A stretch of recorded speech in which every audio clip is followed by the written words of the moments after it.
Bonjour, nous poursuivons sur notre troisième partie, toujours sur les péripéties de l'apôtre Paul dans Acte 27.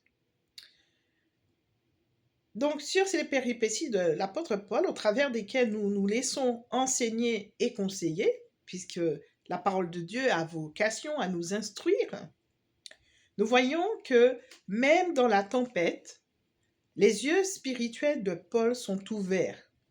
C'est ce que nous lisons au verset 30. Mais comme les matelots cherchaient à s'échapper du navire et mettaient la chaloupe à la mer sous prétexte de jeter les ancres de la proue, Paul dit aux centeniers et aux soldats: Si ces hommes ne restent pas dans le navire, vous ne pouvez être sauvés. Alors les soldats coupèrent les cordes de la chaloupe et la laissèrent tomber. Paul ne baisse pas sa garde. Il est concentré sur sa mission et sur tout ce qui pourrait venir entraver sa marche. Et de nouveau, nous voyons que Dieu a disposé favorablement le cœur des soldats, qui ont cette fois écouté les conseils de Paul, parce qu'il a su gagner leur confiance. En effet, nous ne pouvons que reconnaître que la protection divine suit Paul, car il est dans la volonté de Dieu. En effet, il est protégé par le centenier. Et la grâce qui est sur Paul est en bénéfice aux autres personnes autour de lui. Et c'est ce que nous lisons au verset 42. Les soldats furent d'avis de tuer les prisonniers, de peur que quelqu'un d'eux ne s'échappât à la nage. Mais le centenier qui voulait sauver Paul les empêcha d'exécuter ce dessein. Il ordonna à ceux qui savaient nager de se jeter les premiers dans l'eau pour gagner la terre, et aux autres de se mettre sur les planches ou sur des débris du navire. Et ainsi, tous vinrent à terre sains et saufs, nous dit la Bible. Parce que le centenier voulait protéger Paul, il ne pouvait pas accepter cette proposition de tuer les prisonniers. Aussi, les autres ont été au bénéfice de la grâce accordée à Paul et donc ont été préservés. Une des choses les plus extraordinaires de cette situation est que Paul, au milieu du chaos, a su instaurer le royaume au milieu de la tempête. Il s'agit évidemment du royaume de Dieu. Et c'est ce que nous lisons au verset 33. Il nous est dit: avant que le jour parût, Paul exhorta tout le monde à prendre de la nourriture, disant: C'est aujourd'hui le 14e jour que vous êtes dans la tente et que vous persistez à vous abstenir de manger. Je vous invite donc à prendre de la nourriture, car cela est nécessaire pour votre salut. Et il ne se perdra pas un cheveu de la tête d'aucun de vous.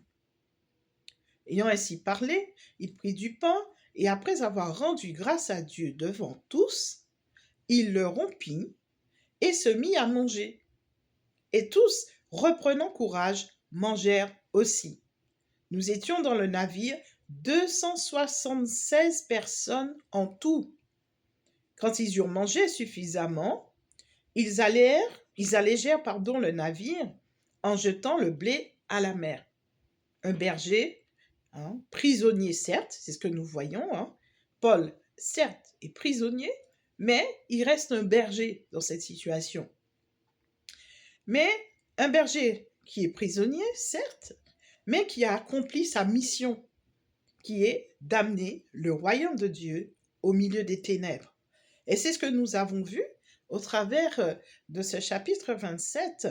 L'apôtre Paul, malgré cette situation, il était en mission pour Dieu, face aux difficultés, face aux épreuves, eh bien, il a su rester lui-même, il a su garder son identité en Christ, il a su témoigner de l'amour de Dieu, même à ses geôliers. Eh bien, nous sommes encouragés de se dire que oui, c'est vrai, au travers de nos épreuves, eh bien, pour faire la volonté de Dieu pour nos vies, eh bien, nous devons accepter que cela n'est pas toujours évident. mais Dieu est avec nous et il nous fait cette grâce. Mais nous devons aussi surtout retenir au travers de ce texte, de ce chapitre 27 de Actes, que nous restons des témoins de Christ, nous restons ces messagers au travers de ce que nous vivons afin d'atteindre le but qu'il a fixé à nos vies. N'est-ce pas extraordinaire tout cela hein? Au regard de ce que nous avons pu apprendre de l'expérience de Paul, nous devons nous interroger et nous laisser interpeller. Où en sommes-nous face à ce que Dieu nous demande dans nos épreuves?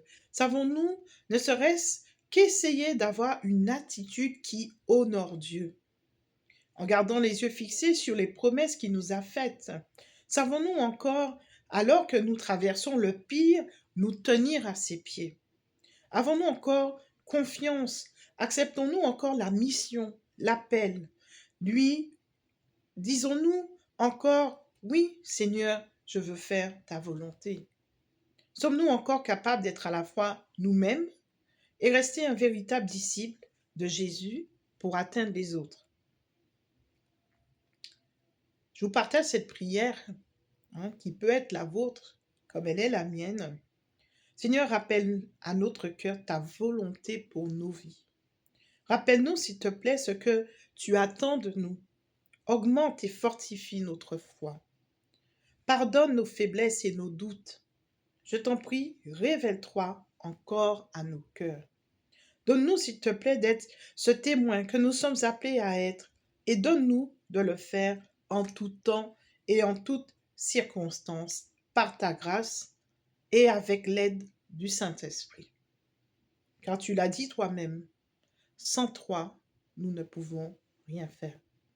Restons conscients de ce que, oui, l'appel de Dieu sur nos vies et la mission que Jésus nous a confiée en nous disant d'aller par tout le monde et d'annoncer la bonne nouvelle. Gardons en tête que, oui, malgré les circonstances, malgré les épreuves, et nous devons être honnêtes que ce n'est pas facile, mais le Seigneur nous a fait une promesse et nous a dit qu'il sera avec nous jusqu'à la fin du monde. Et il nous a envoyé le Saint-Esprit qui est notre assistant, qui est là pour nous assister, pour nous rappeler les promesses de Dieu et pour nous rappeler sa parole quand nous en avons besoin, pour nous laisser encourager. Soyez bénis.